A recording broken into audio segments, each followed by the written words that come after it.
Hello, fight fans, and welcome to another exciting episode of Classic MMA Revival. This one is a special. It's a duo episode. I am the most dangerous man alive today, joined by our favorite Australian, Alistair. How we going? Hello, ladies and gentlemen. It is good to be back. Yes, and I think I have the audio all sorted out for this, so no fuck-ups, no restarts. We can hope. Yes. Today, we're going to be checking out PWFG Stack of Arms. That's Pro-Wrestling Fujiwara Gumi. Now, you might stop and say, wait, PWFG, shoot style wrestling? This is an MMA show. What the fuck are you doing? And I would relent, saying you are right. Except this is no ordinary Japanese shoot style pro wrestling event. It's a historically important event in terms of Japanese MMA, as this was the show that basically birthed Pancrase. It's filled top to bottom with future Pancrase stars and features what is considered one of the most important shoot fights in regards to Japanese MMA. Not only that, but I believe there are a few more true shoots on this card, at least. All the mixed styles matchups are shoots, I believe. I could be wrong, and we will find out soon enough. PWFG was filled with wannabe shooters, and I want to say this was the show where the levees were broken, so to speak, and the shooters went into business for themselves. Maybe Fujiwara was in the loop, or maybe it was all covert action. I am not sure. And I'll get this out of the way. I am only kind of aware of PWFG. There we go. I have watched a whole bunch of matches, but I am not an expert. I cannot be the voice of authority. I apologize. I can only take some educated guesses and informed opinion sparingly. What about you, Alistair? A small amount of information about PWFG. There was a bit of a financial bubble in Japan at the time when it was created. So it was run by a man who owned a contact lens company. Yes. So there we go. Yeah, I think he was also the guy who formerly had funded UWF Newborn. And that's... Yeah, I think so too. He also had part of a deal with SWS, and there was a little bit of co-promotion between the two. Yes. But Minoru Suzuki brought an end to that in a very interesting manner, which we won't talk about today, but it's a bit interesting. Right. We actually, me and Tom Tanaka, when we did the Rings Redux, we brought up a lot of this stuff because the president of the eyeglasses had a major falling out with Akira Maeda that led to the dissolving of UWF Newborn. Akira Maeda went off on his own. Kata went off on his own, and then Fujiwara, looks like, got into business with the eyeglass guy. And yeah, he wanted to promote SWS alongside UWF Newborn, and Akira Maeda did not have any of that. He didn't want his shoot style professionals mingling with just sports entertainers, like pro wrestlers. He thought it was beneath them. So that kind of led to the falling out between, I can't recall the eyeglass guy's name right now. Not at all. I can almost recall it, but I'm not going to try. But yeah, anyway, if you're interested in more of that story, go check out the Rings Redux.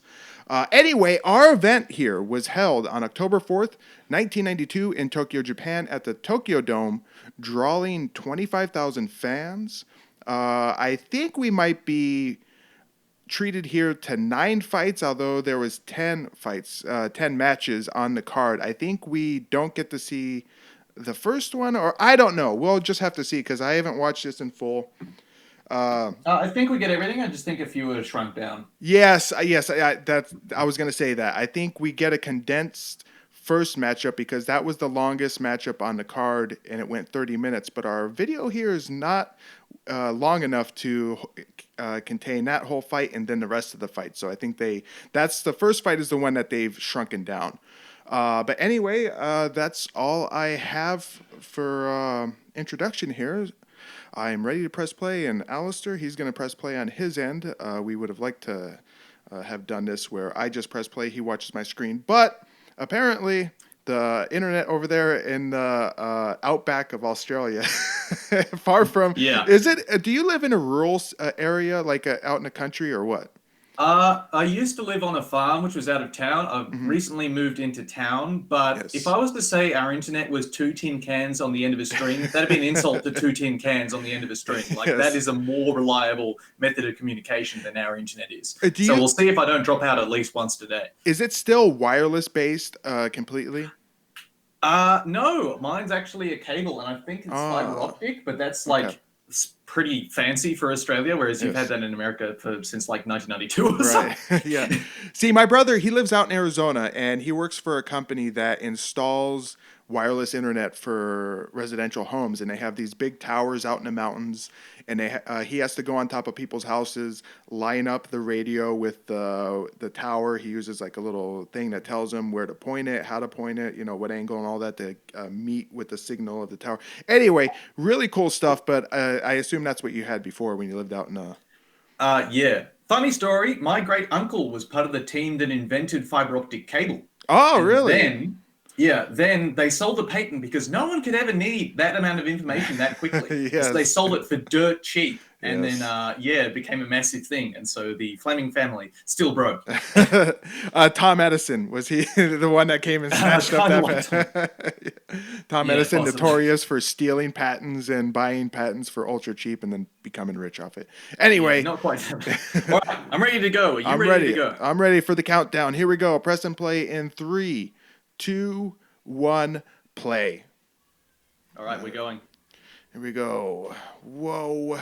Bandai is the producer of this video here. That's pretty cool. We won't get to see Power Rangers or Voltron, I don't think, though. Would it be Super Sentai if it was Bandai? Yes, it would be. Yes. I don't know if they actually did Voltron either. Here we go. There's a lion. I feel like Voltron was just gonna go on an aimless Voltron diatribe. I think Voltron was like a American knockoff more than an actual Japanese thing.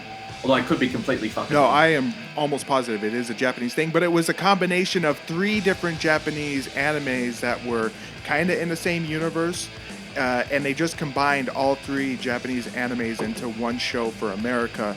It was a huge clusterfuck, but still, I would say it was supremely popular in America. I love Voltron. I have some Voltron figures. I am a fucking nerd.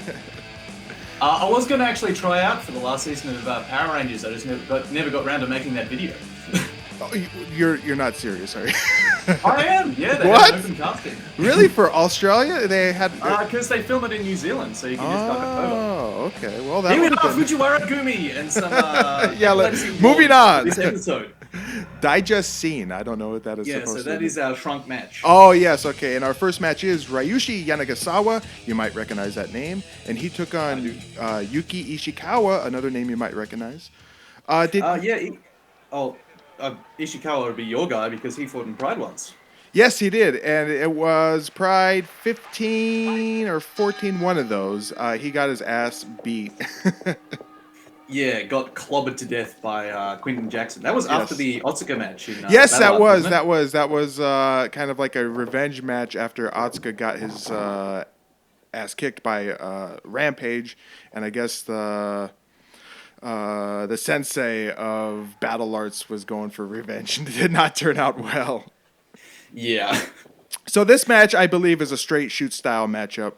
Based on the 30-minute time limit draw, this is pretty classic shoot style booking. It's the 2 young boys on the match go out and do shoot style stuff, and then no one wins and no one moves on in their career. I was surprised to see that Yanagasawa was here doing pro wrestling shoot style, and I guess you could kind of put shoot style wrestling in its own category, separate from pro wrestling, because you can't say, oh, he's a pure pro wrestler just going into MMA later. I think shoot style was pretty well based in actual mat fighting, so it's not like he's jumping off ropes and shit. Yeah, I don't think he ever had a match in the UWF. I think he was a Fujiwara student just at the end of that time and then started in PWFG. Mm-hmm. Whereas a guy like Takaku Fuke actually had a couple of matches in the UWF as a young boy before he started. Yes. But yeah, Ryushi Nagasawa, karateka before he was a wrestler, but I think somebody beat him up and then he decided to start doing shoot-style wrestling. Yes, yeah. So so him going into MMA when he would go into Pancrase is not akin to, let's say, a pure New Japan Pro wrestler who. Yeah, it's not like Yuji Nagata getting killed by Krokop and then Right. killed Yes. by Fedor Emelianenko. Yes. Yeah. It's a bit better than that. Yeah. Exactly. Or Solar fighting. Yeah, El Sol. Diabolical dick kicker, El Sol. Yes.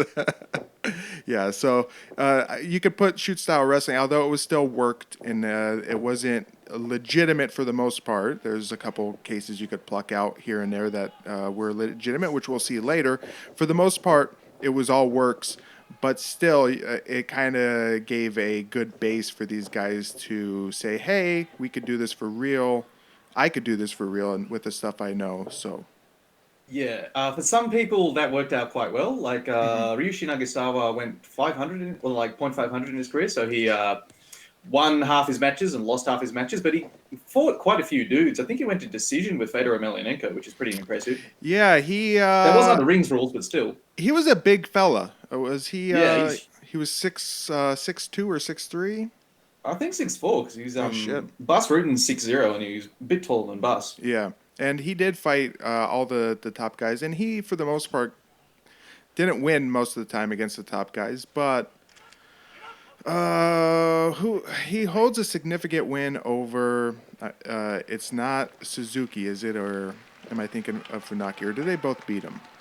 Funaki, I think he only ever lost against Funaki. I'm not sure about Suzuki, and I don't have his record up with me now. Yes. I'm thinking he beat Jason Godzi when Jason Godzi came over and beat Yuki Kondo, who was the champion at the time, in a non-title match. Yes. And then they kept matching Jason Godzi up, just going like, fuck, somebody beat him, and then Yanagisawa kneed a hole into his head.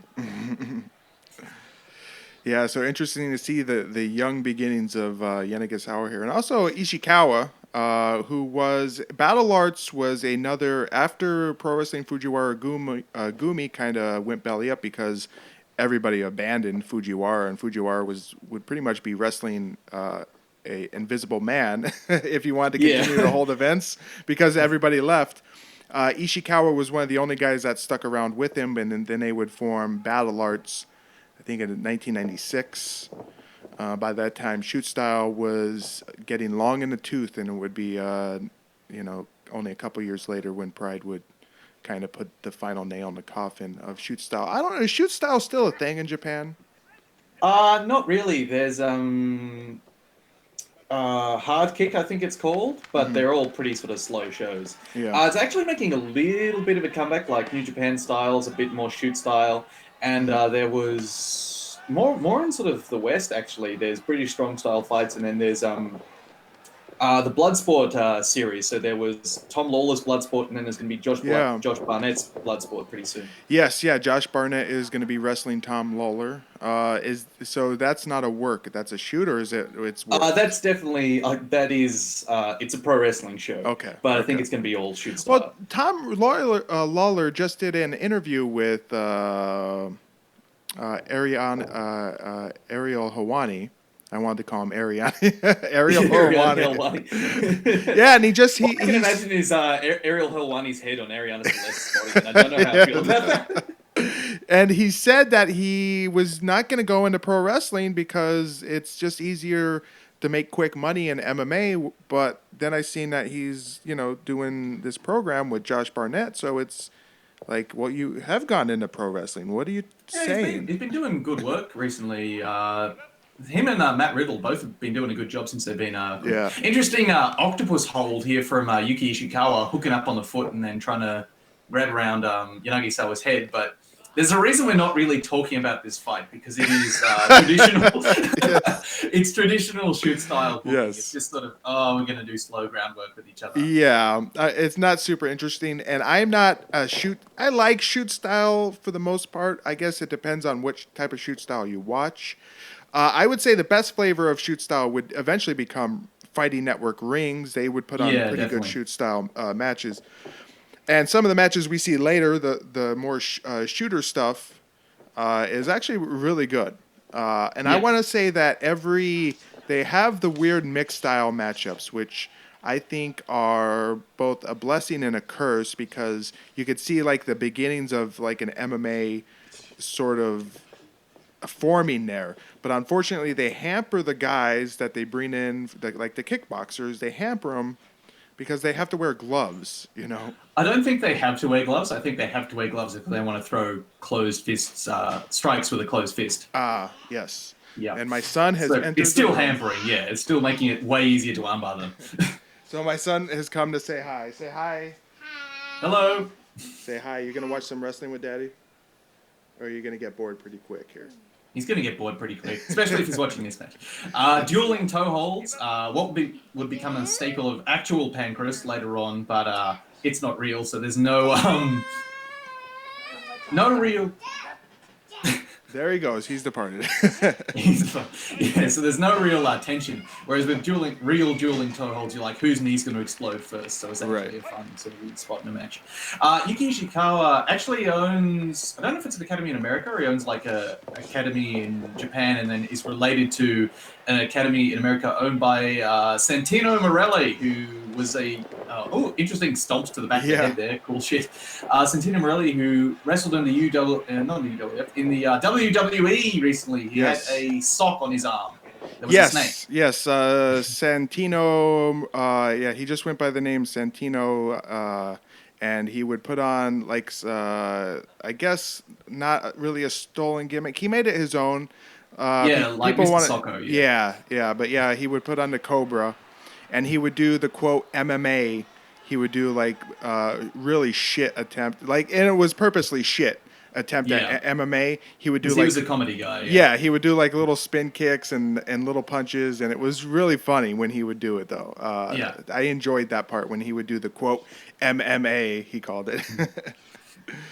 What am I thinking? I'm thinking there's an interesting little funny one where he, the Great Khali, and who was the champion for a little while there? Really juicy Sikh guy. Tiger, no, you're thinking of, oh my God, I can't believe the Jinder Mahal. Jinder Mahal, yes. So he's in the match with the Cobra on his arm, and Jinder Mahal and the Great Khali are both snake charming, and he's sort of running from one side of the ring to the other, trying to take. At that time, racist, but a funny spot. Yeah, at that time, Jinder Mahal wasn't juicy. He was kind of a soft guy, and then he went away for a while, and he came back, and it's like, holy shit, what program did he get into to get so fucking ripped? I don't know what he did. Yeah, why are his nipples now the size of fists? Why are they like a rock star? Yeah, and it was Alberto Del Rio kind of did the same thing, and I don't know if they were getting grief for looking a little soft, and kind of being soft, and hey, if you want to be a big star, if you want to go up to the next level, you got to become... If you're in the Vince McMahon booking, you need to look large. Yeah, because Alberto Del Rio, he did the same thing. He was kind of soft. He was in shape, but he wasn't ripped. And then he went away from the WWF for a while, WWE. And when he came back, it was like, holy shit, he was like crazy. And then he did a bunch of cocaine. Yeah. And didn't turn up on TN. I don't know what he's doing with his life now. He was involved with Combate Americans there for a little while, but I don't know if he is still in a relationship with Paige, was it? Yes, Paige. I think he still might be, and there's talk that he'll come back to the WWE, but you never know.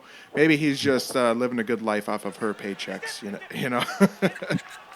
Why not? Or just going in Mexico and just turning up and everyone goes, oh, Alberto! Right, well, he's the son of... Dos Caras, Yeah, so he was Dos Caras Jr.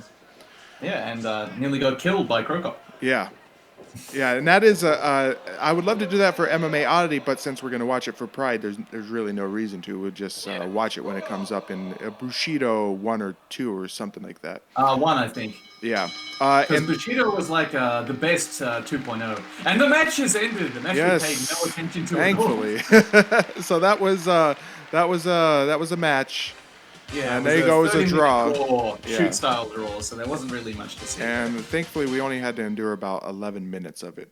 Then we're going to head on to our second match here, which sees Jeff Sorkoff taking on Georgi Geldaba. I think George. Is that Joe Malenko? It might be Joe Malenko. Yes. Yes, it is Joe Malenko taking on Georgi Galdava. Joe Yes. Malenko of the Malenko thing. I think he's like a Carl Malenko, where he's not actually a Malenko, but they've given him his name because he trained there, or he's a cousin. Yeah, the resource I pulled the match listing off has him listed as Joe Sorkoff, so that must be his actual name. I'm not sure. Yeah. Nice suplex there from Georgie. And I think Georgie's going for just a classic pin here, so he hasn't paid attention when Fujiwara told him, no pin counts, only submissions on knockouts. I think he's a Russian. I could be wrong. Yeah, definitely a Russian based on the amount of hair on the man. Yes. But yeah. So Fujiwara had really good relationships with the Russians and like American guys. Nice double wrist lock turnover there from Mr. Malenko. Because Fujiwara had really good relationships with the Russians, at least according to my close internet friend who I've talked to on Twitter once, William Colosimo. He managed to get them in there real cheap and convince them to lose because he's just like, we'll give you actual money. And they're like, oh, we're capitalists now. Yes, give us some money. And it's surprising how much the Russians did kind of come over in the shoot style wars, so to speak, when Rings obviously would pull in a bunch of Russians as well and establish Rings Russia, which would produce eventually Fedor. But also Volkan obviously was a big part of that, and I think he was just scouted by Akira Maeda. Akira Maeda just found him, just as he was a champion Sambo Volkan, and he just found him and said, "Hey, you want to come over and do this? You don't have to really fight." Exactly, you just get to have fun and show some cool shit. Oh, Grigori, whatever, being a bit of a heel here, putting the boot into Joe Malenko on the ground and then getting up.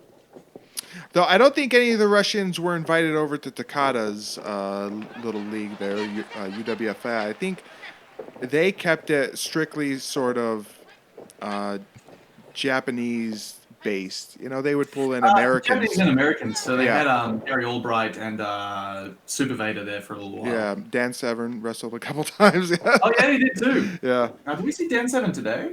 We do. We see him in our second little show we're going to watch today. Yes, later. Yes. So we're not here. No, yeah, we're doing a back-to-back show tonight, though. They're going to be separate episodes, and we'll leave a surprise for what the second episode is. You'll see that later on, fight fans. Grigori showing off exactly what not to do in Mount. Don't go for Americanas from Mount because you'll get immediately swept. But Joe Malenko deciding to give up his back and allow Grigori. Is it Grigori or Georgie? I think it's Georgie. It's spelled I don't know. I could Russian McRussian man. Right. Yeah, Georgie. Allowing Georgie to show off his amateur wrestling styles and hook him up with a full Nelson. Of course, a lot of this stuff is after you. I was gonna say he's built a little bit like Alexander Karolin. Less juicy. Yes, but if he had a bald head, he could almost pass as an Alexander. If he had a bald head and like a Neanderthal chin, he could pass for Alexander. But he's got the same kind of hairy build, you know, just not really muscular. I mean, just enough muscle. Obviously, you know, a strong guy, you could tell. Yeah, but that's sort of wrestler muscle rather than American bodybuilding muscle. Yes. And if you see like the strength training that Alexander Karolin did, it was barely ever any the single leg crab, the most dangerous move in all of Yes.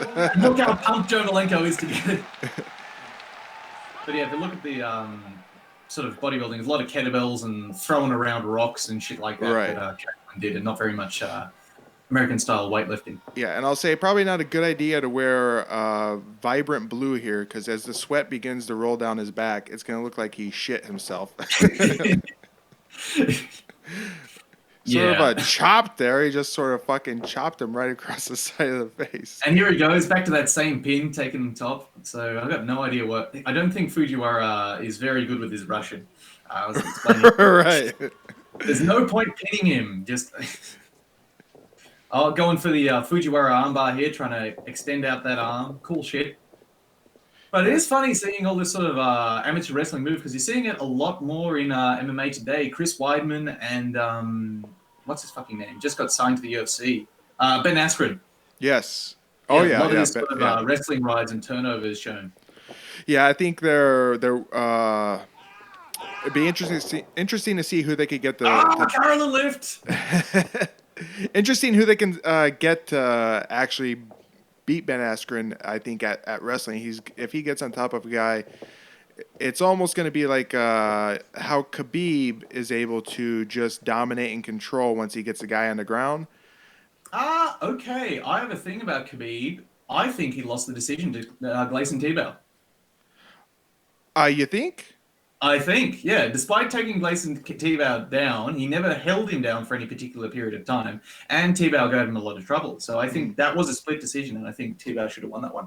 And I Mind think you, Gleison Tebow's a hunk of shit as a human being, so we'll let that one go. I think his fight against McGregor, I expected exactly what happened to happen.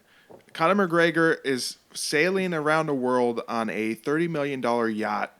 How much training and sparring do you think he's getting done on that fucking yacht? Unless his wife is putting on pads, and working with him, he's not putting in the effort. And I think you saw the result of that. I mean, even Conor McGregor might be something special, and I would agree he's something special, but he's not that special where he can just not put in any work and expect that he's just going to have the magic touch every time. We've had our second rope escape by single leg crap here, so maybe that's the story of this match. Yeah, this is more pure shoot style. Oh, that was a nice. Boom, big Uranagi. Very nice suplex there. But yeah, this is a lot more of a grappling shoot style. Actually, slightly more interesting than the previous grappling heavy shoot style match we've had because it's a bit more exciting. There's a lot more big throws and shit. So this is a bit more ring style. Oh, octopus hold! This is actually really cool. It is really nice. Sweet. That was. I don't think that would ever work unless you're the luckiest man in the world for that to actually get that. And has that ever been someone? Didn't somebody get something freaky like that? Mishimas. He will fight in Pride Bushido. He tries that a lot. He never gets it. And there you go. I do that to you guys in the gym, just to be a dick. Joe Malenko is our winner. He was the winner at 8 minutes and 2 seconds. Oh, look at that beautiful face. Our next matchup's going to see Naoki Yuhi Sano taking on maybe someone you've heard of, Jerry Flynn. Yeah, wrestled in WCW because I did look him up on Cage match there, but I never watched WCW. I was too young to get into that. He is one of the stupidest looking motherfuckers I've ever seen in my life. He's got real dumpy. He's got the helmet haircut up top and then a mullet in the fucking back. It is so stupid looking. Yuhi Sano actually. Yuhi Sano has got poked in the eye. He is just a dumpy looking guy. And I do remember him, I think I remember him from WCW circa 1995, 1996. Did he wrestle? You just looked at his match listing. Did you see anything in those years? Because I want to say I've seen him. Well, he does move around quite nicely if you have a look at him. He's got some nice kicks. He puts little effort in at the gym, so hopefully he puts it all in on the mat, Throwing up hook kicks. Maybe he was a friend of Bart Vale, just based on the way he's kicking here, throwing out body kicks and crescent kicks and shit like that. And listen, his haircut is completely intentional. It takes a lot of work to get that to look like that. So don't think that level of shitty looking mullet. Right. Don't think that's a mistake.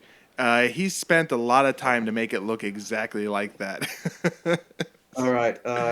His matches. Let's have a look here. Cage match is apparently taking fucking ages to load on my phone. Gonna go back several years.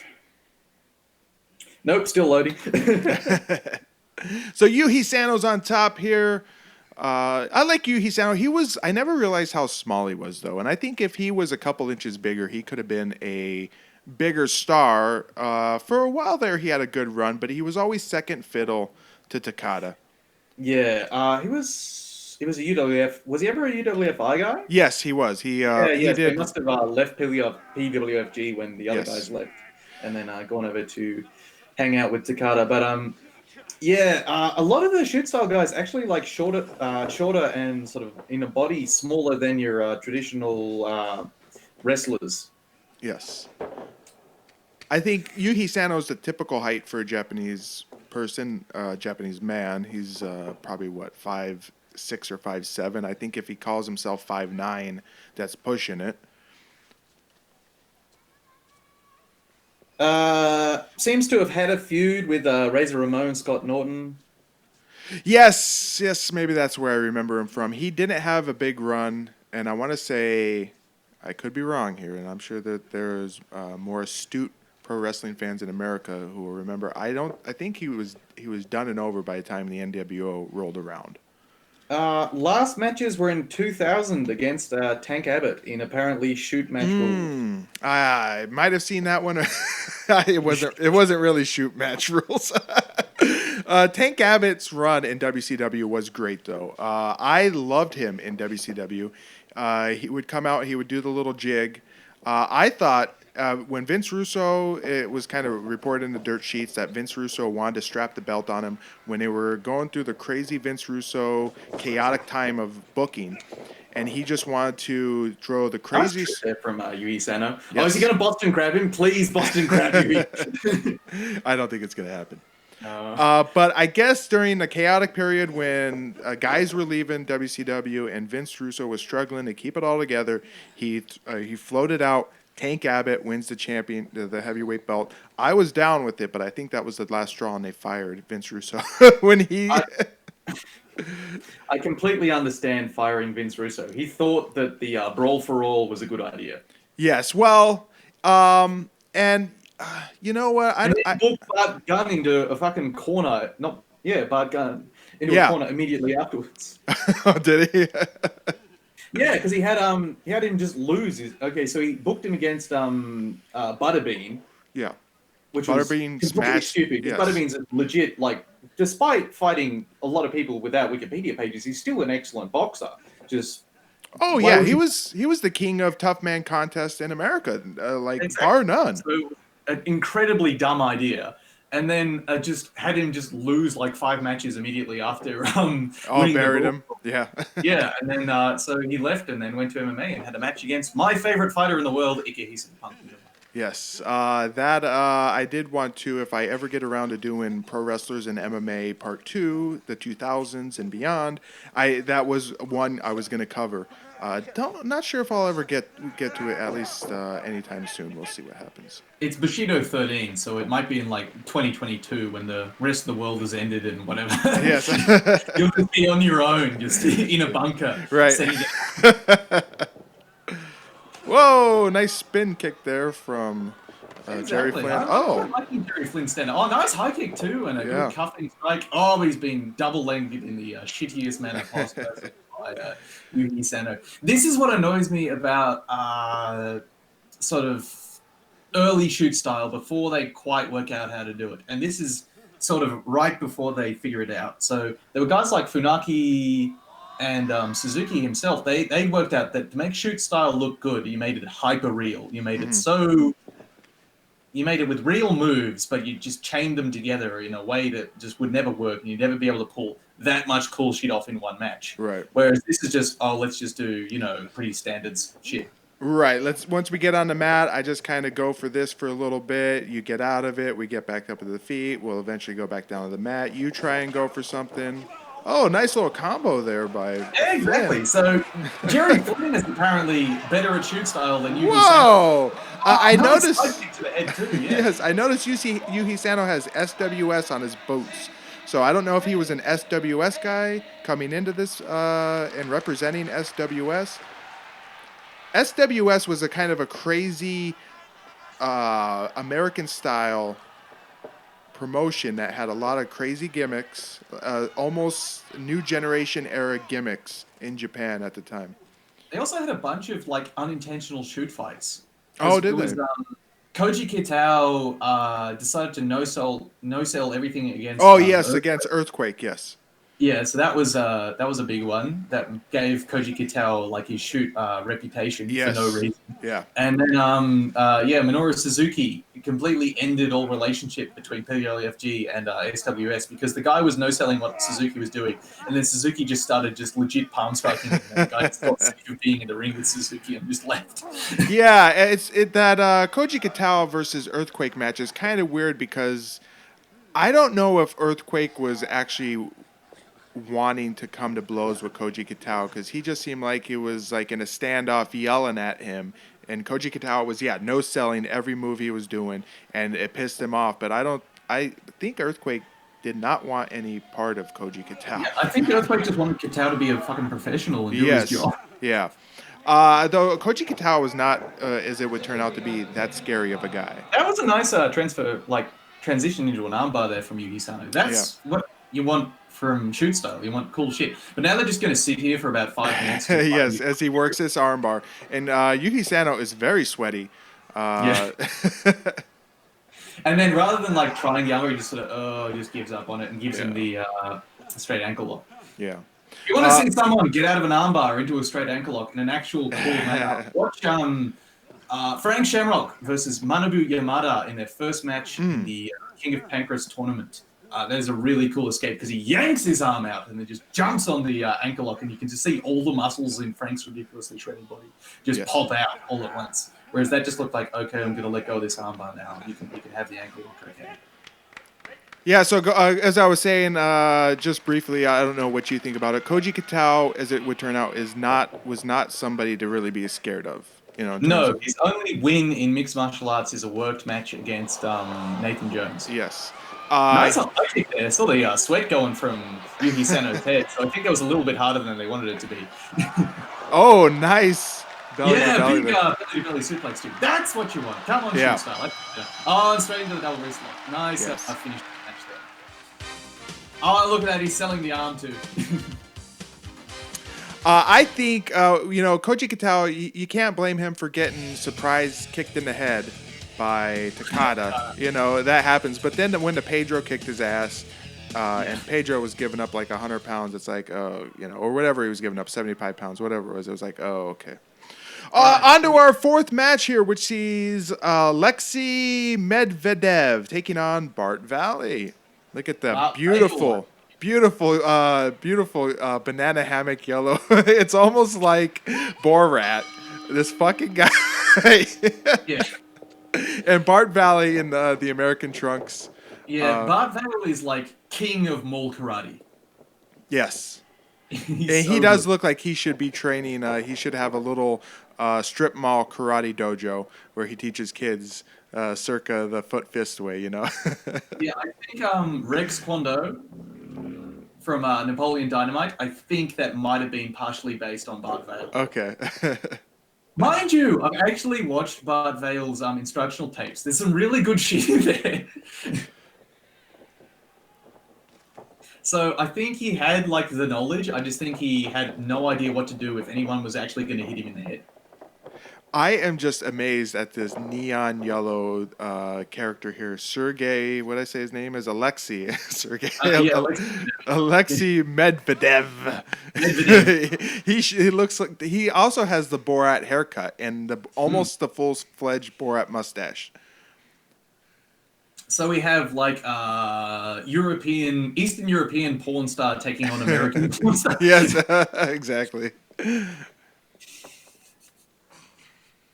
Yeah, Bart Vale didn't get the memo about the 80s ending until about 2002. Yes. That is funny.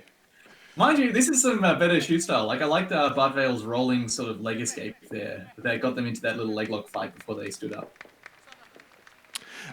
Sergey here is pretty tall and lanky.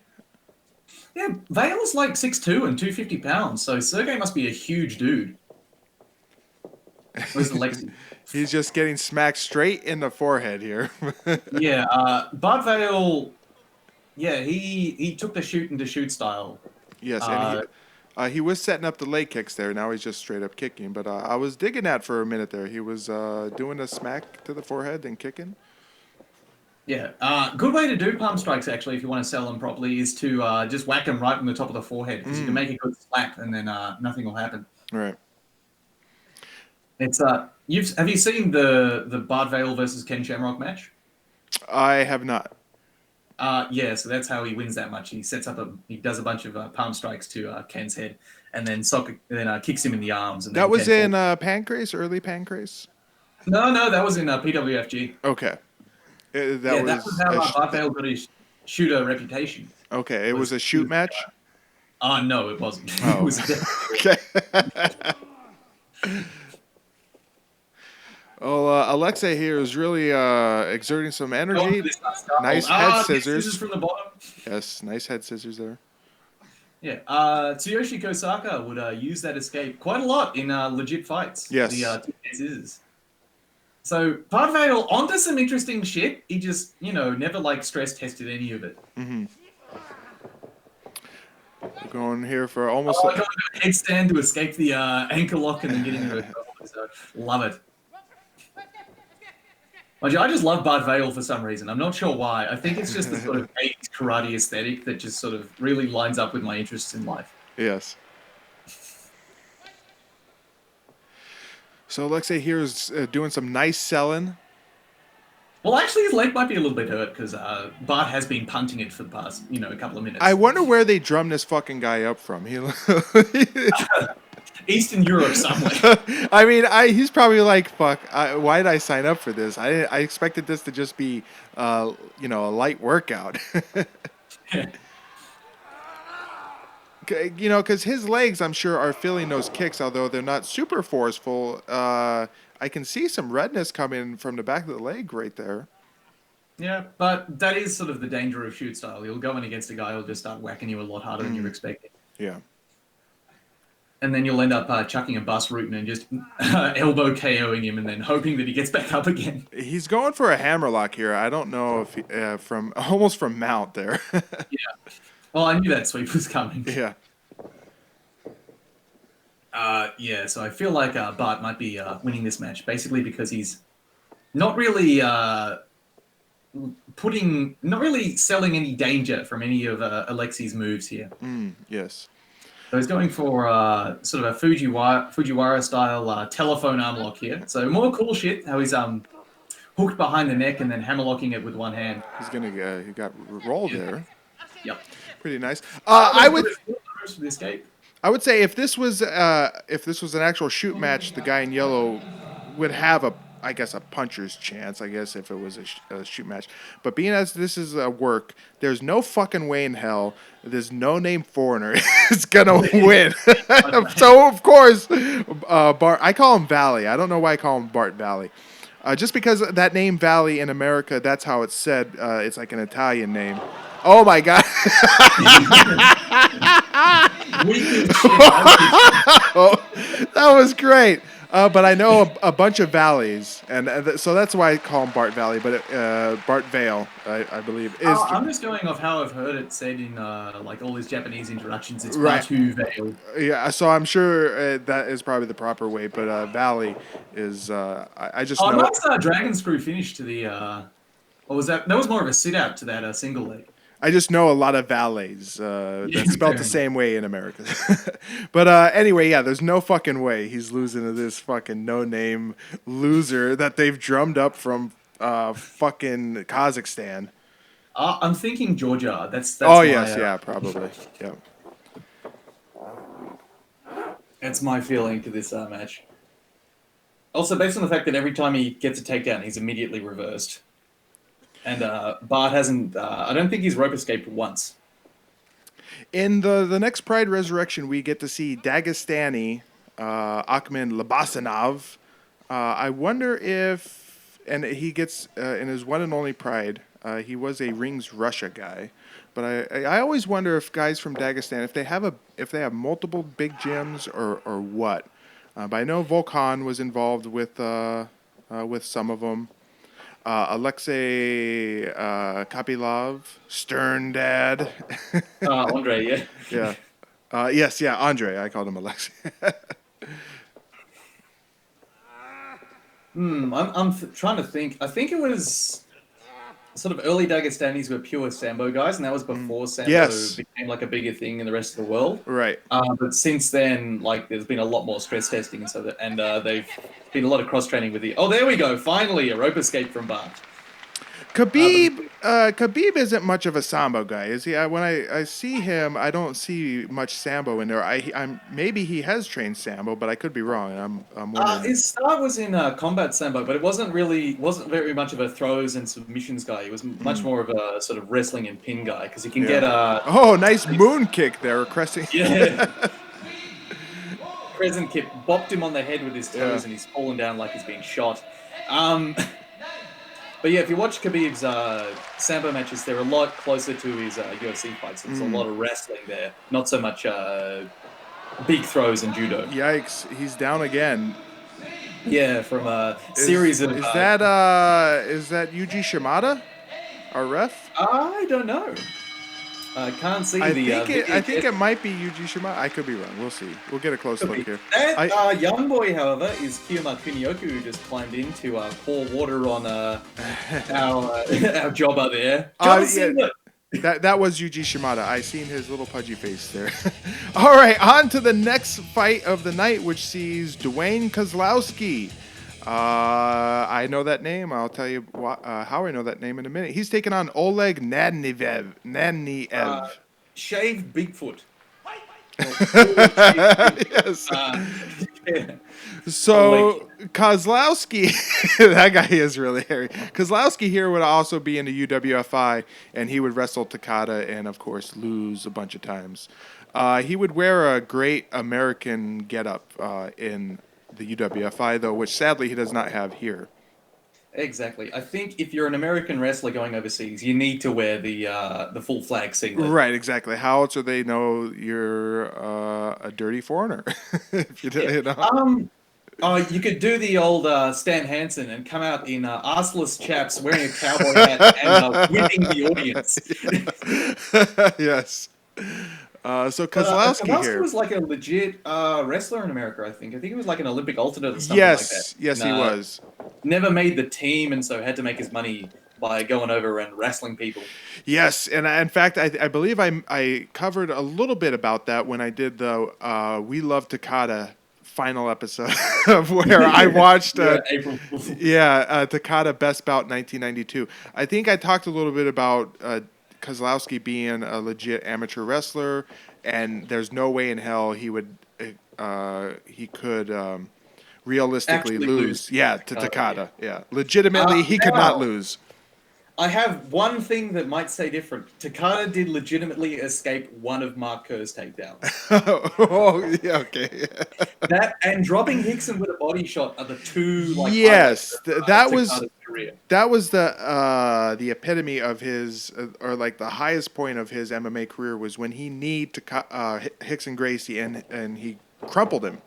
Yeah. Mind you, Kowalski was actually a pretty good shoot style guy. I think that American folk style wrestling is actually a bit more conducive to fun shoot style than it is traditional Japanese submission wrestling, because he's a lot more happy to do throws and shit like that, like big impressive moves. Mm-hmm. Here's I don't know if our Russian here is just again another tall, lanky guy. Are they all over 6'2", 6'3"? I think the Russian genetic experiments all produce Yes, I think these are all rejects of the Russian Olympic system. But they got all the enhancements. They just couldn't cut it for whatever, or they were horrible mistakes. This guy clearly had an adverse reaction to to the genetic injections. Just produced hair. Little known fact, he actually shaved 2 minutes before stepping into the ring. He just produced this amount of hair in that amount of time. Again, I don't know why they're dressing all these Russians in these neon-colored singlets. Are they just what these guys owned and they brought in, or did they hand them out and say, "Here, this is your color. You're this erotic neon pink." foreigner. Yes. My thoughts on this. Okay, so in the 80s, when Jackie Chan like left China to go and start making foreign films, he wears like ridiculous shit. And in the commentary to his movies, he's just like, well, we couldn't find these clothes in like the places where I was. So he's just like, the moment he got out of China, he's just like, fuck, bright colors. Right. So I think Okay. they left the gray, like former Soviet blockness of Yes. Russia. And And then I just like, holy shit, purple. Yes, I'm gonna wear that. Right, yeah, or in the back they just have racks of singlets, and they were immediately drawn to like the vibrant colors. Yeah, you're exactly right, because they're used to the monotone grays and earth colors of the Soviet Union. It's not red and yellow. Yeah, fuck yeah.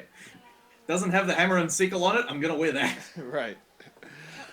Mind you, I'm a little bit dirty at the entire nation of Russia due to the fact that I could not get a visa to go over there and compete in pankration. Oh, they denied it. Okay, so what happened is all the former Soviet bloc countries, all you needed was like a little letter that said, "Yep, we're going to go over there and compete," and it didn't need to go through any official channels. Whereas for anybody from like a filthy capitalist pig dog country like Australia, ours had to go through their Ministry of Sport, then through their consulate, then through our consulate to get a visa for a 2-day fucking thing. Lovely fucking suplex there from Oleg, from fucking Bigfoot there. So it took it just added a whole lot of time. It was going to take 2 months, and that was longer than the period was between me qualifying to get there and then actually going over and competing. Yes. Hold on a second. I'm just going to actually commentate here while we wait for the most dangerous man alive to come back. I'm back. I just had to shut my door because my son, I was mentioning it before we started recording here, my son has figured out how to open doors. So, you need to splice in the scene from Jurassic Park now. Yes, with the raptor. Or just Clever Girl, except it's your son's face on the raptor. Yes. Straight ankle lock here from Bigfoot. But Dwayne Kowalski, I think the story of this match is that Bigfoot can throw, and so it's going to cause Kowalski like some problems getting onto the ground, but Kowalski is a better submission guy. Yes. And that was a better like entry into the armbar, entry into the single leg crab from the armbar there. Like it looked like there was some struggle. Oh, the grommet from Kowalski. So this is a lovely arm spin too. This is some cool shit. Sorry about that, fight fans. More interruption. Neglectful father, the most dangerous thing alive.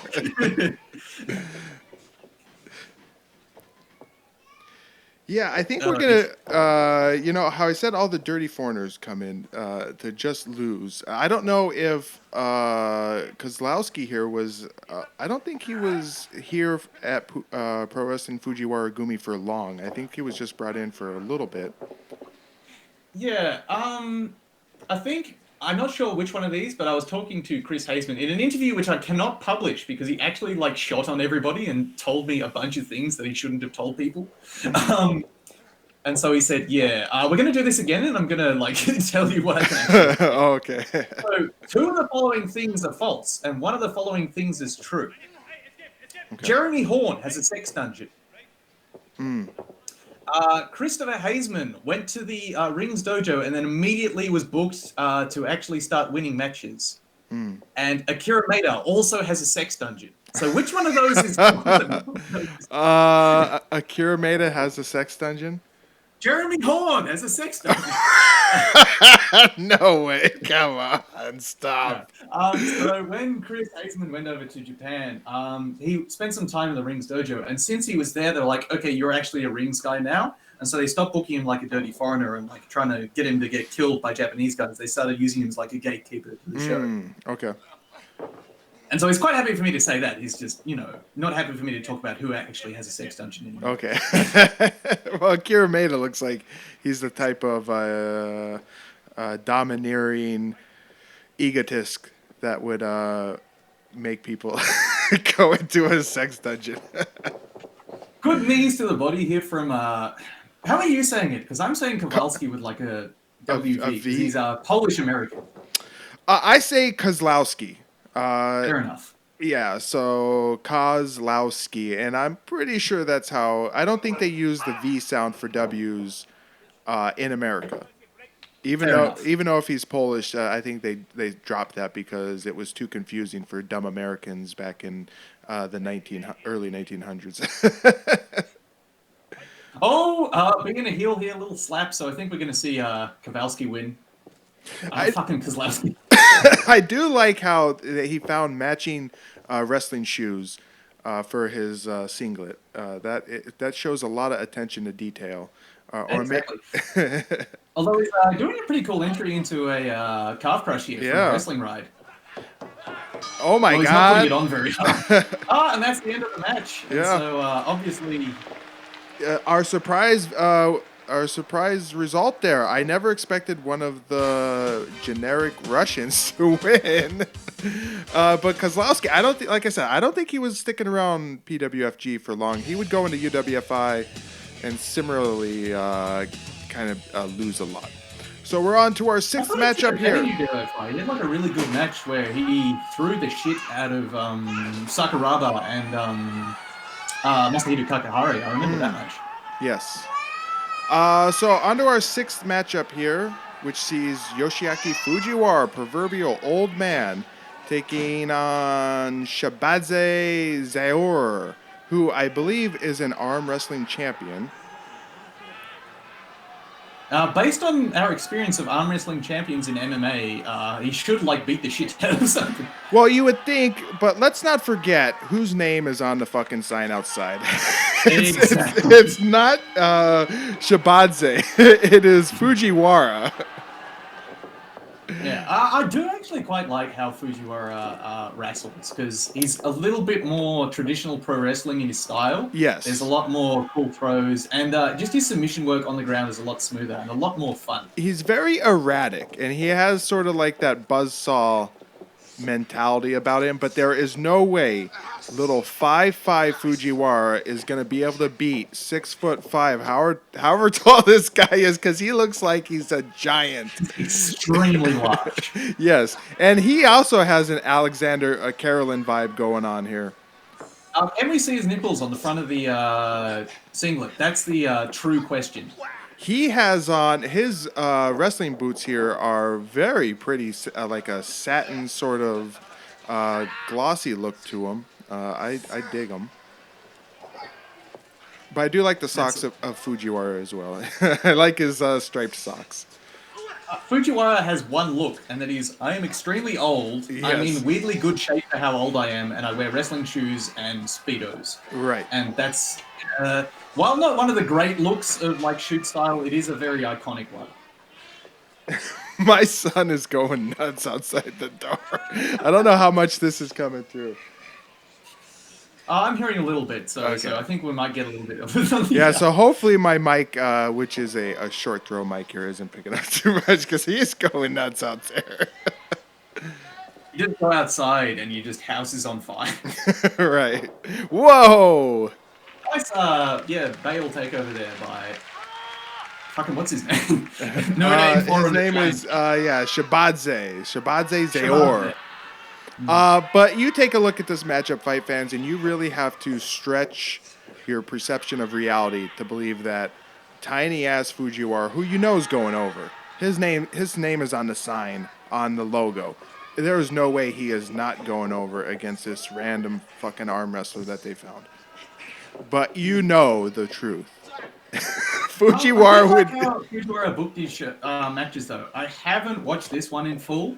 But a lot of his matches, he'll go out and he'll lose a bunch, and then he'll pull out some cool... Right, yeah, exactly. Yeah, he will always come out in the end. He will take a licking in the match and make that believable, and then he's like the plucky, never give up type of guy where he will come out at the end. And I don't mind that. But you know in reality that this giant would just pick him up and throw him about 10 feet. Mind you, who was it? Valley Tour Japan 1995. Yuki Nakai beat Craig Pittman with an armbar. And Craig Pittman was that gigantic WCW wrestler. Yeah. I would say there's a difference between a bodybuilder who has worked out at the WCW power plant for about a weekend, and this That and ninja this guy with a really cool arm triangle. and this Russian amateur wrestling machine, which I would imagine this guy, he probably couldn't hold a candle to Alexander Karolin, but still. Yeah. Fair enough. He looks like he knows his way around a mat, you know. He looks like somebody knows their way around his butt cheek with a fucking syringe, too. Yes. Here on Pride Resurrection, we bring you accusations of steroid use and very little actual commentary on matches that we do. I will note that Fujiwara's thighs give away his age. His thighs look like those of a 75-year-old man. Yeah, Fujiwara is really weird. Like, he's got the legs of a 90-year-old, yes, and the upper body of a 50-year-old, yes, and then the head of a 90-year-old, and he's 42. Right. I don't know how he accomplishes that, but somehow he does. I think the deal with Fujiwara is... okay, I'm going to plug somebody. William Colosimo, my close internet friend who I talk to... What is he, blowing on him? What is he doing? He's this is Fujiwara's deal. He'll get in a hole and he'll just sort of just laugh at the other guy and just go, what the fuck are you doing? I'm the submission guy. Right. There's also there's this other one where he's in like a bit of trouble and then he just looks concerned, mildly concerned about it, and then gets out. But yeah, I think the deal is here. It's just like, why are you trying to submit me? I'm Fujiwara. But what was I going to say? You were talking. He's going to interview Yoshiaki Fujiwara. Palm strike from Fujiwara, and it's a down. He just served the piss off. Whoa! Yeah, and a massive hook too. Yeah, but that's cool. Fujiwara. Yeah. Is always I think he was just a hard nut in the gym, because I think his deal was people didn't respect him in the gym because they were always bigger, and so he'd just get into fights and just fuck people up. And there's a story about the early days of the UWF. Everyone gets into like a drunken brawl. And then Yamasaki goes to Fujiwara and goes, Fujiwara, can you stop this brawl? And Fujiwara goes, I'm sorry, what? And so Yamasaki goes, Maida. And Fujiwara goes, oh, okay. Runs across the room and just starts beating the shit out of Akira Maida. Just fucks him up with 4 punches straight away. So does he speak Japanese, or is he going to use a translator? He uses a translator. With his interview with Masakatsu Funaki, Funaki's apparently really good at English and was like the one communicator for Pancras. Okay. Yeah, but he uses a translator there. So he talks to the translator talks to the guy, and then they'll sort of speak Japan English to each other. Cool sweep there from Fujiwara, hooking the leg. I actually used that in my first loss.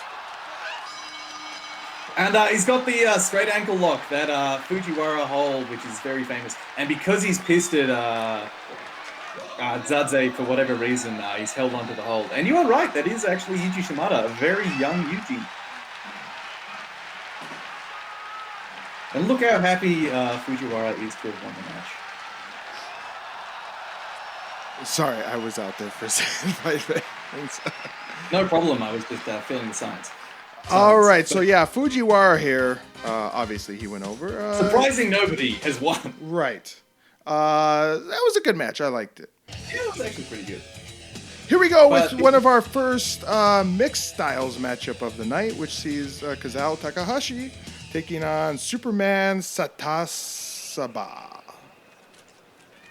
Yeah, I'm not even going to try saying a Thai last name.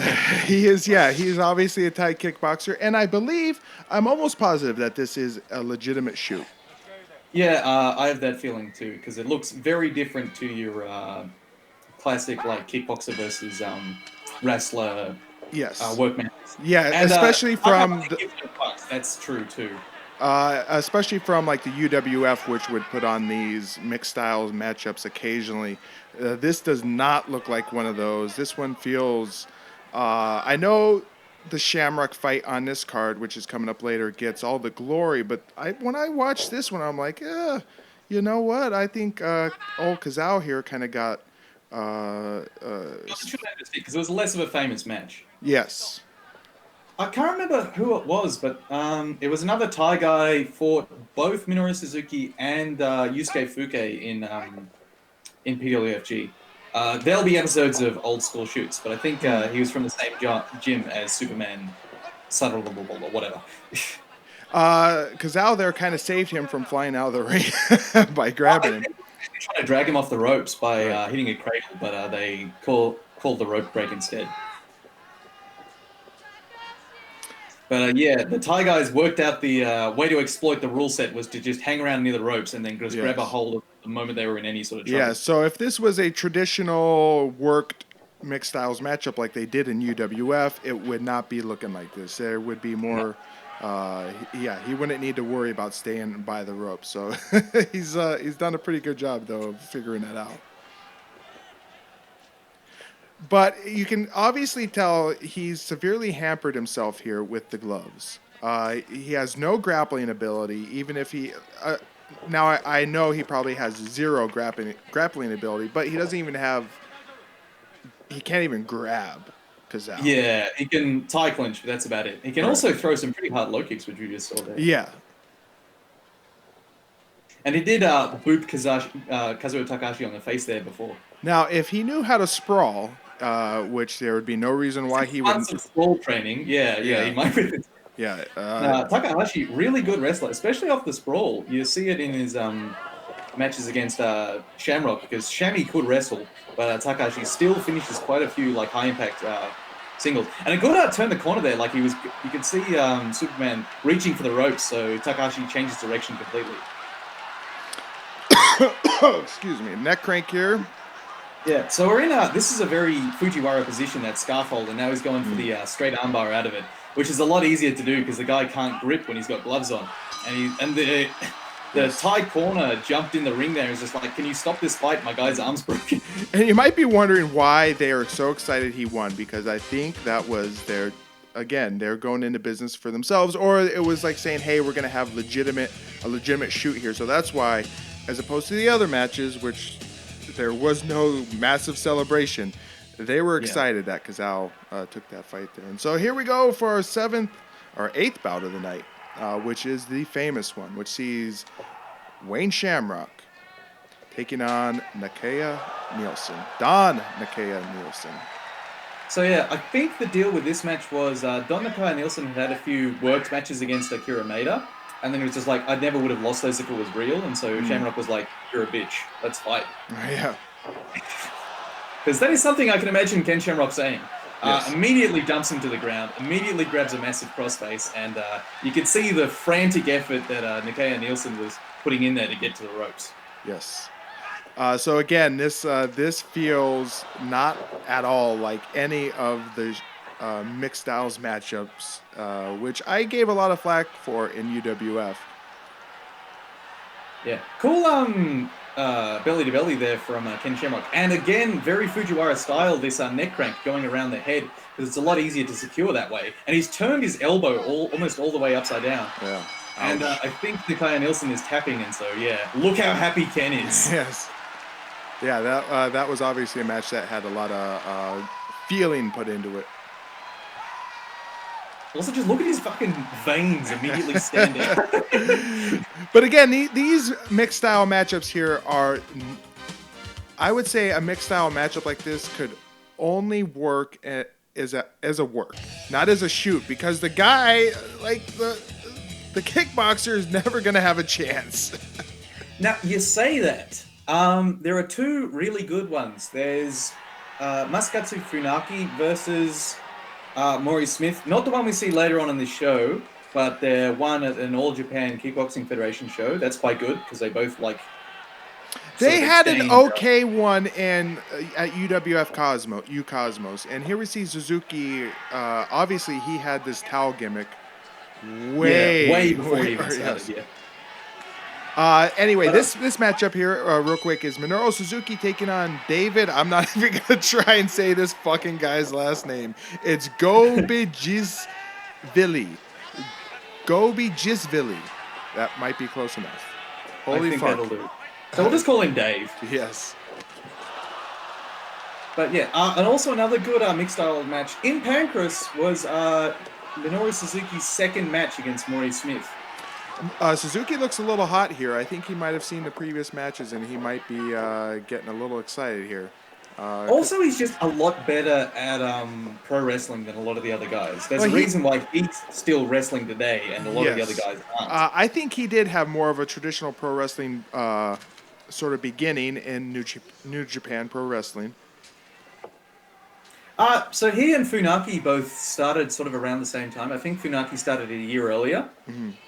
And apparently when they first met each other, they spent the entire night up, like, in sort of bromantically just talking about their dreams for what pro wrestling should be. Yes. And that was, like, the genesis of Pancras was there. And then this show and the other sort of shoot matches, nice headlock turnover there by Dave.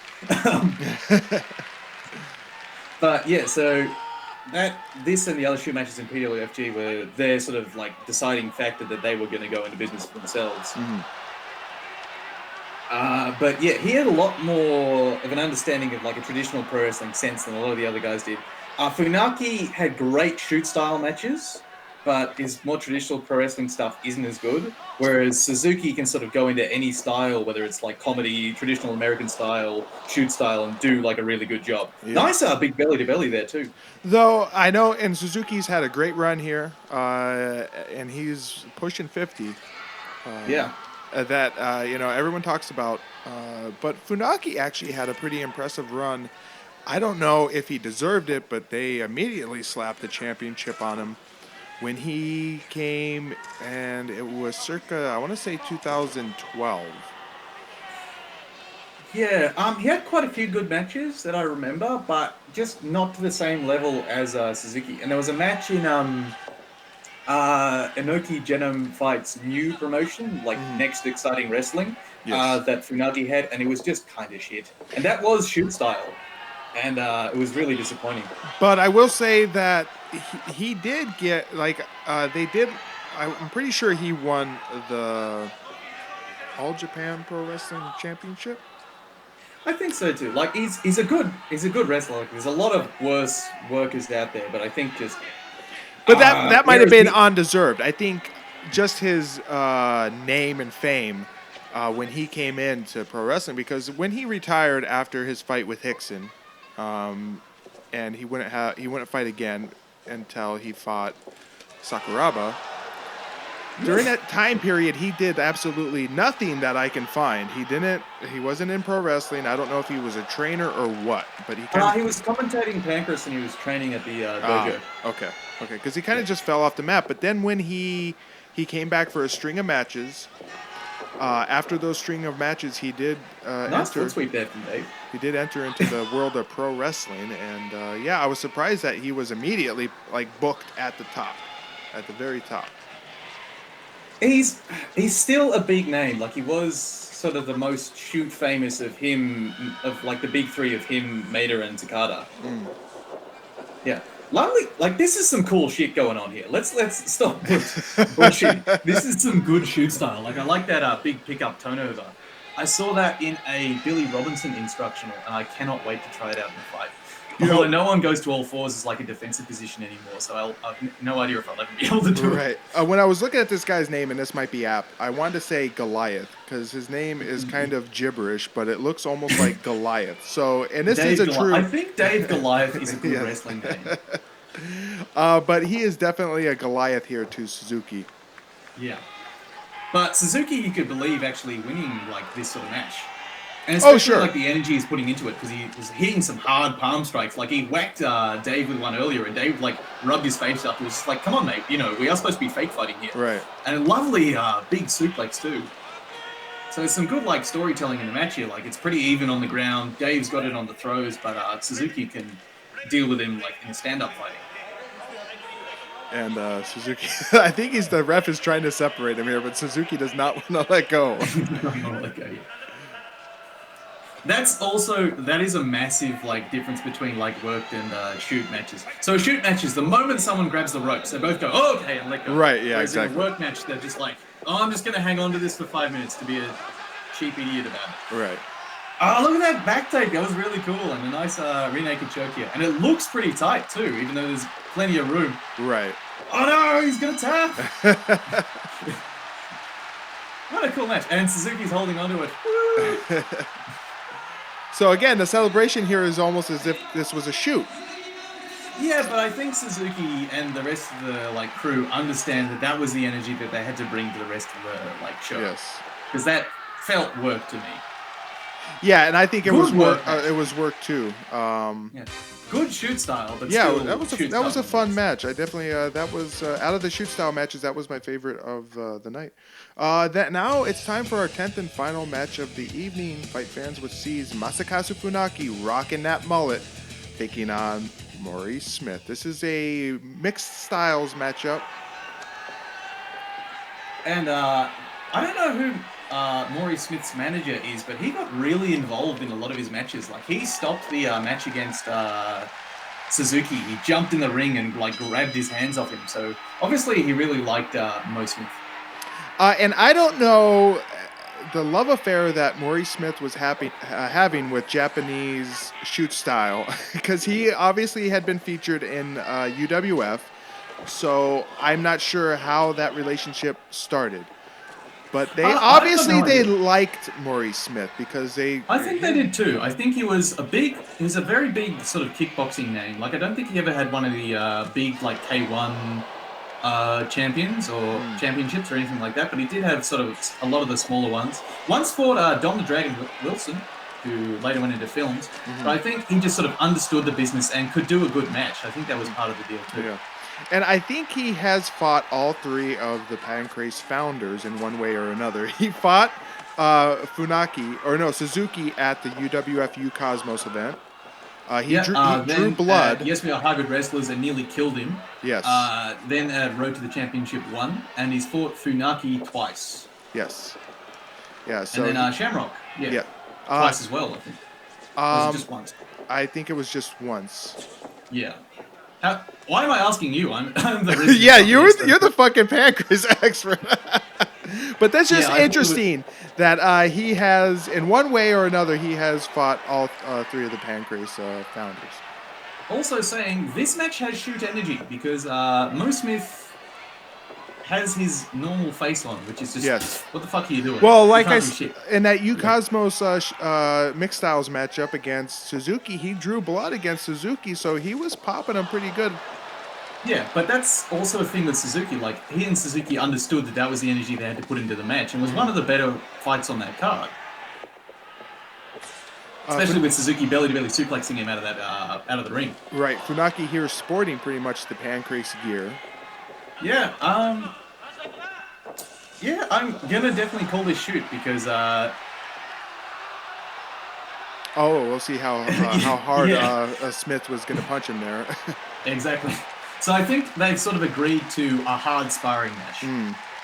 I don't think anybody's going to try to finish anybody else, but I think they are going to go out and whack each other and let it actually sort of be real, which is cool. I would say that, going back to the detriment of these mixed style matchups is that for the kickboxers, if they knew how to sprawl, or if sprawling was a thing that they actually ever had needed to do, which they didn't, obviously there's no need to sprawl in a Thai kickboxing match. But if they would have had that weapon, I think the matches would have been more interesting. But considering that they lacked that knowledge, and I don't think sprawling was it a big thing in shoot style wrestling, sprawling? Not really. Sort of more so in the American matches where they come over, because it'd be a lot more closer to an American style amateur wrestling match, just with some submissions added in. But I think at this time, Mo Smith might have been at AMC Pancration with Matt Hume. Okay. Because I think that's how he got into Pancrase. I'm not sure if we've done an interview with them, but I think that was the relationship there. So Mo Smith knew the guys from Pancrase, and then he said, I know these guys out who do mixed fight shit. And so they came along. And so Matt Hume and Todd Bjornathan came over. Now, obviously, the evolution of the kickboxer would come with Crow Cop, and he would, nail down the sprawl. I think for these early guys in these mixed style matchups, that was just the key that would be missing. If they had the sprawl, the matches would have, and they were shoots, not works. But if they were shoots, they would have been at least a little bit more interesting if they had that weapon, Yeah, as a other than defense. just diving at the ropes and abusing the rope escape system. Right. Mind you, Mo Smith had a pretty cool style. He was a lot more of a guard player, so he'd get taken down and he'd use his guard to stifle people. That's how he won the championship against Mark Coleman. Just by waiting until the 270 pounds of friend of the channel, Mark Coleman. Yes. Waiting until he ran out of steam to run his Mexican supplement powered muscles. Right. Abusing the rope escape system is Maurice. Though I think Funaki here is sort of letting him off the hook by not doing a whole lot of grappling. Yeah, I think he's more content to stand up, and I think that may have been sort of the agreement of the match that they were gonna spend the majority of their time testing their stand-up skills, which is pretty cool, and shows pretty significant testicles on the side of Funaki. Yes. But that was a man who had brass balls, considering he fought every month from kick sweep from Funaki. That was really cool. Big smile from Maury Smith as he and look how acknowledges. Moises is like, you got me. That was Exactly. He acknowledged that. Yeah, Funaki had him there. Yeah, what was it? It was every month from like September 1993 to I think like January, February 1997. Funaki fought. Yeah. So insane schedule. Yeah, he ground his body into a pulp, and by the time he came around and fought Rickson Gracie, if it would have been a couple years earlier, the match probably would have went a different way. I think 1997 Funaki would have, I'm not sure if he would have won against Rickson, but I think it would have been much better, much closer and a much better fight. Yeah. I think if he had managed to keep it standing for a longer period of time, he would have fucked him right up. Right. I think Guy Mezger would have been a match for Rickson. That would have been a good match too. I would, Rickson Gracie, not to take anything away from him, but he was very meticulous about his opponents. Yeah. And I think he saw a ground up Funaki and said, yeah, I could beat that guy, I think he saw a sort of worked out Funaki and the however many $1 million that Coliseum 2000 spent and immediately bankrupt themselves doing. I think he saw that and said, you know what can go wrong here? Right. Though they did have plans for a follow-up event in 2001 where Rickson would have fought Naoya Ogawa, which is, again, that's a match that Rickson could easily win because Ogawa, though he had just snot rocket there from Maury Smith, and I think that was a little bit bloody. Too. Nice, nice push kick nice there. Nice kick too. Yeah. So this is quite a competitive little. This is a nice little match. But yeah, so Ogawa, he had a heart. He was a hot start. He was quickly exposed as being just kind of a mediocre mixed martial artist. Yeah, well, he was. Like, his interaction with the thing was he was booked by Antonio Inoki as like a shooter in New Japan. And then there was sort of a New Japan and Pride thing going on when he was chasing Takada around. And I don't understand why they never had a match between Ogawa and Takada. I agree. I don't know why that never happened. Mind you, have you had Takada's retirement match yet, or is that Pride 23? That is a couple. Yeah, that's probably 23. So that's a couple away. He fights. Oh my God. Tamura. Yes. Yeah. That is an interesting one, which I have some thoughts on, which I might just send an audio file. Yes, that would be fantastic. I would love to include that. Yeah, because I figured you would have some thoughts on that. But yeah, I think the way that it's assumed that fight goes down. A lot of people speculate that Tamura didn't want it to happen the way it happened. Just based on the way he looks after the fight, maybe. Maybe the fact that he looks like he's gone to his mother's funeral or something like that. Yes. I will say, I don't think Takada would, against like Ogawa in like a shoot fight, under Pancrase rules. I think he would be too afraid to lose to Ogawa, and then his name would be fucking dirt, I think, after that. Yeah. Oh, well. Mind you, he did start Hustle, which was fun. Yeah, and they had a whole lot of, and I want to plans to do a video on that. Kind of a hybrid overbaked idea that I'm working on with another YouTuber. We'll see. We'll see if I can get it done though, because he's got a lot of big ideas. And I had some ideas, but I'll let him roll with it because I'm perfectly fine with that. But we'll see if we can get it done in a timely manner. That's the key part here. Still abusing the rope escapes is Mo Smith. But yeah, I'm actually quite enjoying this little stand-up fight. I didn't watch the whole of this event. I only had watched the 2 shoot matches before. And so we're seeing this now. And we're seeing that this is something that Ken Shamrock had said in a few interviews, that Funaki was much more of a mixed fighter than Suzuki ever was. So he paid a lot more attention to the stand-up game than Suzuki did. Suzuki just thought he could get by on his wrestling and his submissions, whereas Funaki, one, was wrestled to death all the time by Suzuki, so he had a lot stronger bottom game and a lot better sweeps. And he also worked a lot on his stand-up. You can see that sort of paying dividends here. Although you can see that Funaki, a little bit pudgy compared to his I was going to say he's got a fat belt going on here. And I will mention real quick, the YouTuber, our friend of the show, Jonathan was wrong. He big friend of the show. So I'm hoping, Jonathan, if you hear this, let's do it. I'm waiting patiently.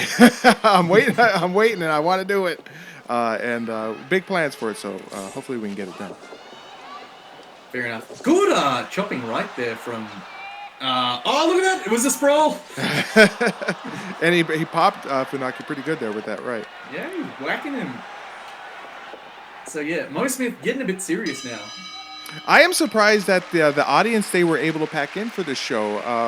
At the time, shoot style was a big deal in Japan. You had 3... legitimate organizations that were all drawing pretty good. I think UWFI might have been the weakest drawing. Okay, so based on some extracts from the Wrestling Observer, what I can tell is Ring started out really hot. Yes. Like it came out and it was the biggest thing. Yes. And at the time, PWFG sort of was maintaining, is it Boot? No, it's not the Boot. Differ Ariake Coliseum and Kurokan Hall. So both of those are about 2,000 to 5,000 people. They were sort of sitting in that range, whereas Rings could do a lot better. Right, and then PWFG had sort of the big high-profile shows like this one. This was a bit of a bigger show for them. Right. But then PWFG fell apart, and Pancras came out, and it was the shit to start with. Everyone was just like, oh my god, what is this? Half an hour. Yes. And everybody got to go home. But then... after the first King of Pancras tournament, Pancras dropped off because there wasn't Funaki and Suzuki. While the stars, they weren't winning as consistently as like the crowd would want them to. Yeah. And then UWFI became like the biggest thing with Albright, Takada, and Vader just being cool. And look how serious fucking Morris Smith has taken this. Like he's just shaking his head every time he gets hit by Funaki. And just every time he can, he's just popping him.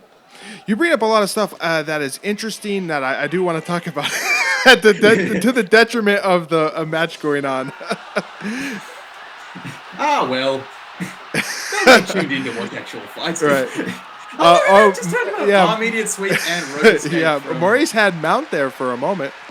Yeah, this is sort of... That's actually a sort of move you can do if you are a shitter grappler. If you're a much better grappler than your opponent and you're getting beaten standing up. Pull them on top of you and then work a sweep. Although I do not recommend it. Oh, that's a down. He just got clocked with the right hand. I do not recommend that. My last MMA show I went to, I was a judge at, and I saw a guy pull guard, and myself and John Sharp, UFC referee for Australia, we were both there. We looked at each other and just said, what the fuck did he just do? Whoa, Maurice Smith loses jumping bounds. fucking front kick. Funaki chucks out an Enzuguri to drop Maurice Smith there briefly. Cool shit. And once again, rope escapes from Maurice Smith. I think right now they're getting into the groove and they're both feeling it. Yeah. So this is quite a good little fight. I do recommend you watch that back. Anybody who watches this show and, mute both of us just bullshitting. Yes. Yeah, because I want to go back and talk about at the beginning of Rings, everybody in Japan was of the belief that Maeda was completely legit and he was the true shooter in Japan. Like, shoot wrestler, real, tough as nails. And so he used that notoriety to carry into his first, big show in Japan. And it was, I think, the biggest out of the debuts out of UWFI and PWFG. Well, they got 5,000 people in a Kroken Hall just to watch like a press conference and Maida Yeah. and Dick Rye hitting pads. Yes. Like, that's ridiculous. Yeah. Mind you, that sort of shit does happen today, but it's still dumb that could happen for like that sort of level of thing. What is like now a niche product. Yeah. But if you look at, I think out of all three of the shoots during the shoot style wars, Pro Wrestling Fujiwara Gumi had the most legit roster. Yeah, I think that was also part of its downfall. Yes, because everybody wanted to shoot a lot more than Fujiwara was going to allow. Yes, and Fujiwara was holding them back, and that's why they wanted to get away from this shoot style and actually just shoot. Yeah. But also, yeah, the bromance between Funaki and Suzuki was a very important factor in that. That was like their dream ever since watching fucking Tiger Mask when they were kids. Yeah. Yeah, so interesting stuff how Pancrase actually got usurped by UWFI, which would eventually be usurped by Pride, I guess you could say. Yeah, mind you, out of all the shows that started, there's only one that's still going today, and that's Pancrase. Yeah, they're still going. It might not be as marquee as it used to be, but it's still pretty up there. And it is a solid UFC feeder league. Like, there's quite a few guys that have spent some time in Pancrase that have gone over to the UFC quite recently. Yeah, they were on, I think, a show 300 and something is coming up. That's quite amazing. Pancrase 303. Close internet friend, Stuart Fulton and I will, of course, be talking about close internet friend who I talked to on Twitter once. Are you gonna be doing that on as a YouTube show? No, I'll just be live tweeting it as I go. For my, 12 Twitter followers. Fuck me, Maury Smith is throwing some heat at Funaki's head. You know what you should do? I don't know if you ever saw it, but I did a quickie review for Ryzen 10.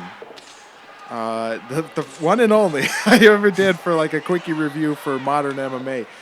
You should take a look at what I did with that. Maybe you should do something like that for Pancrase 303. I think it would be pretty cool. Did that get copyright claimed or something? Because I don't think I've seen that. No. I use still pictures. I just use stills. Right. I took screen caps of the event, and that's what I used to play in the background while I was talking. I timed it up so what I was talking about was matching what you're seeing a still, but I didn't go overboard with it. I just recorded audio, and I took just enough stills to be relevant but not overboard. So it was kind of a quick and easy process. Fair enough. We got hi-fi, somebody's hi-fi VCR. Yeah, so this isn't the worst VCR transfer I've seen. No, it's actually pretty good. Yeah. I'm loving how we're seeing the sweat flying off both of their fucking heads as they get hit. That's always just some cool shit. Well, the important thing I did about this is that spinning back kick. Look at that, it's beautiful. You get these interlaced VHS rips. You have to encode them, de-interlacing and double the frame rate so it keeps that silky smooth look, because they were obviously recorded on tape for the broadcast at 30 frames per second. And if you just de-interlace and do 30 frames per second, it's going to look choppy. My son has returned here just as we're getting close to the end here. Yeah, double leg there, and Funaki decided to take a 2-minute break there, just gonna have a little breather on top of Mo Smith. We've got a mixed style. Another double leg. Oh, and he's got him in the center of the ring this time. Maury Smith is trying to get up to run away. How will Funaki finish this double leg? What color is his shorts? You see green? What about yellow? And look at that, dives halfway across the ring for the damn rope escape. And he wants to finish this fight. This is a good match. I love it. 10 out of 10. I would give it a 9 out of 10, but I'm not going to go overboard. 10 out of 10s. Whoa, Funaki still wants to go just as the bell rings in. And a good little cuddle. Good match there. And so that was good. And that's probably why Funaki and such wanted Mo Smith in to Pancrase. They knew he was a legit guy. Now, maybe you know this. So we saw Kazao Takahashi earlier, and what I believe was a shoot. Was he also considered one of the? Did he immediately go to Pancrase when they went? Yeah, he was on the first show. He fought a blind guy, George Weingroff. Yeah. Legitimately blind? He had like 30% vision or something. Oh, okay.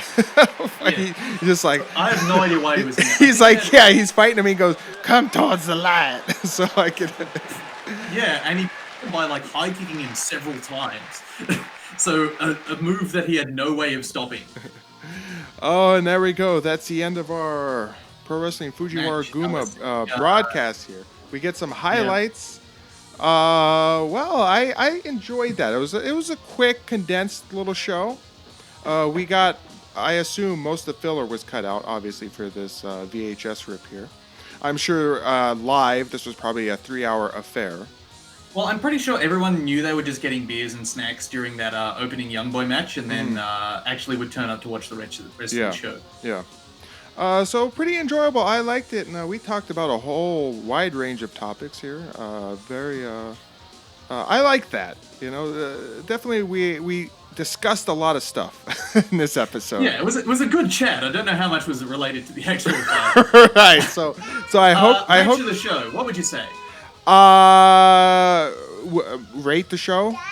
No, what was like your favorite match? Oh, my favorite match. I would say it would be Suzuki versus Dave. Yeah, Goliath. However you say his last name. That would be my favorite match. That was a fun match, even though I wanted to talk about other things. That's all right. We'll actually talk about fights in our next part of this two-parter. Yes. So, fight fans, as this runs out here, we'll bid you adieu for now, but we'll be back for more Classic MMA Revival Duo very shortly. Let us know what your thoughts on this event were. If we talked about anything that you want to have a say in, if you want to bring up a topic in the comments, go ahead and do that. I'm sure we will respond. I love to respond to comments. I have nothing better to do. If we bullshitted too much, tell us that too. Yes. I have nothing better to do sometimes at work than just see if there's new comments on my YouTube. So please keep me busy. So for now, we must bid you adieu. I am the most dangerous man alive today. That's been Alistair. Fuck yeah. Yeah. And we'll sniff your fucking jerks later. Yeah.